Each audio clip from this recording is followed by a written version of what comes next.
இப்போ rose milk செய்கிறதுக்கு நமக்கு இந்த 4 இன்க்ரீடியன்ட் போதும். என்னெல்லாம் பார்த்தோன்னா, காய்ச்சாத chilled milk, high fat milk எடுத்து வச்சுருக்கேன். அது ஒரு 1/2 litre, ice cubes, rose syrup and சர்க்கரை. இதை வச்சு வாங்க நம்ம ரோஸ் மில்க் எப்படி பண்ணுறதுன்னு பார்க்கலாம்.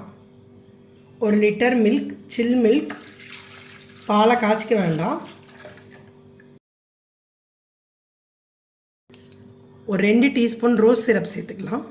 யூஸ்வலாக ரோஸ் சிரப்பில் வந்து சுகர் இருக்கும். நான் கொஞ்சம் டேஸ்ட்டுக்காக ஒரு 4 ஸ்பூன் சர்க்கரை சேர்த்துக்கிறேன்.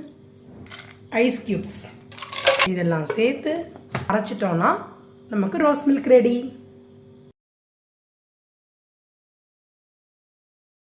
நமக்கு சூப்பரான ரோஸ் மில்க் ரெடிங்க. அமிர்தம் ரெசிபீஸ்லேருந்து உங்களுக்காக ரோஸ் மில்க் ரெடி.